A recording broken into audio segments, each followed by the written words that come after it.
Jeffrey Dahmer brutally murdered 17 young men and boys.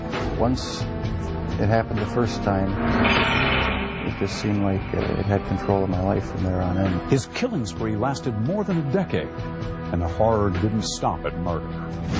Was there something sexual in the dismemberment of the bodies for you? Yes, it was a sexual part to that. Why the cannibalism?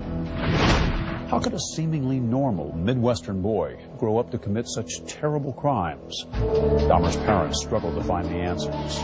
It's been eternal torment. Do you feel that you're being blamed? Yes, I do. Dahmer agreed to speak with us at the behest of his father, who had just written a revealing book. Is there anything in this book that you strongly disagree with? Yes. On the surface, the interview with Lionel Dahmer was matter-of-fact. Well, you were holding back your emotions just now. But beneath his composure, unbearable pain. But they don't realize that I have very deep feelings inside. The interview with Jeffrey Dahmer's mother, Joyce, was often contentious. I don't mean to argue with you. I have no business doing that. I am really scared. I interviewed Jeffrey Dahmer and his parents at length in 1994. Much of what they shared has never been heard until now. MSNBC brings you the never-before-seen confessions of a serial killer.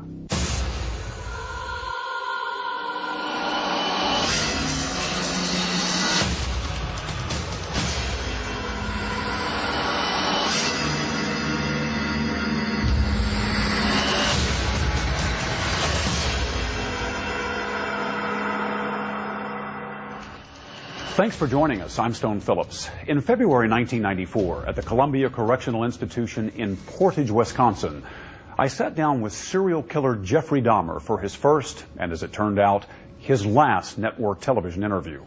His father, Lionel Dahmer, had just written a book about his son, and he joined us. Jeff, as his father called him, was polite and seemed unnervingly normal. Rarely had a serial killer spoken in such detail about his crimes or the possible root causes. But this father and son spoke about both, as did Dahmer's mother in a rare interview. As you'll see, even looking back more than a decade later, there are still no easy answers.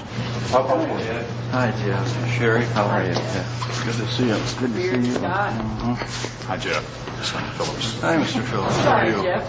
Nice to see you. You've been spending the last few days with your folks. Great. Talking about a lot of different things. Hey, you're lucky you came up on a day when there's no snow. It was snowing like crazy all weekend. Is that right? Yeah. How are things going here for you? Slow and steady. Nothing out of the ordinary, really. You've read the book? Yes, I read the book.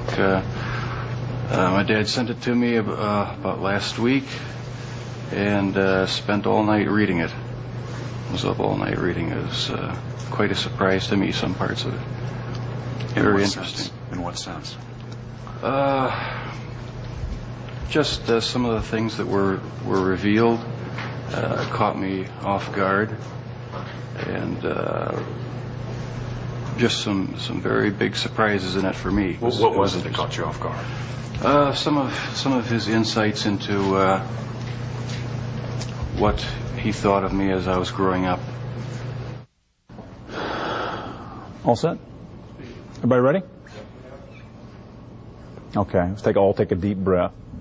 Your dad comes here to visit about once a month, but I get the impression that the two of you don't talk a lot about everything that happened, about the crimes in particular. No, we don't discuss that because it's been gone over so thoroughly in the papers and the media that there's just really no point in going into any in-depth talks about it. We talk about our family, home, how things used to be, what prison life is like here now, and try to keep things as light and upbeat as possible. Is it hard for you to go back and talk about those things? No, not the good things. In fact, it gives me a sense of comfort to talk about the few good times there were in the past. You say the few good times. Do you think of your childhood as having been profoundly unhappy? No, not profoundly. My childhood wasn't filled with any great tragedies or anything. There were good times and there were bad times. I think it was fairly normal. Jeff, do you remember your earliest experience and earliest interest, fascination with the inside of animals? Where that came from? In 9th grade, in biology class, we had the usual dissection of fetal pigs. I took the remains of that home and kept the skeleton of it. And I just started branching out. Dogs, cats. I suppose it could have turned into a normal hobby like taxidermy, but it didn't. It veered off into this. Why, I don't know. All I know is that I wanted to see what the insides of these animals looked like. Was there some pleasure in the cutting open of the animal? Yes, there was. No sexual pleasure, but just it's hard to describe. Sense of power, sense of control? I suppose that's a good way of putting it, yeah. I can sort of see a fascination for, wanting to see or for looking at the insides of animals, say for the first time. After you did it one time, what more is to be gained by looking at another dog's inside, the second or the third? I don't know. It became a compulsion, and it switched from animals to humans. I still don't understand it.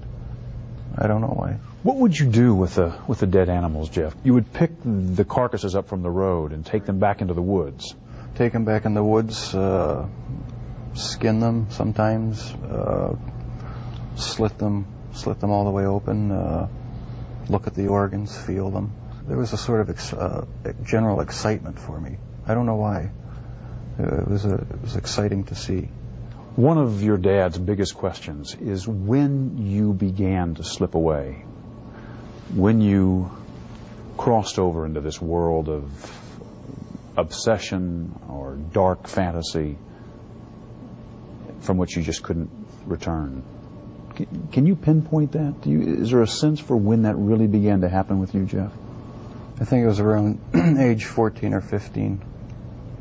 Started having obsessive thoughts of violence intermingled with sex.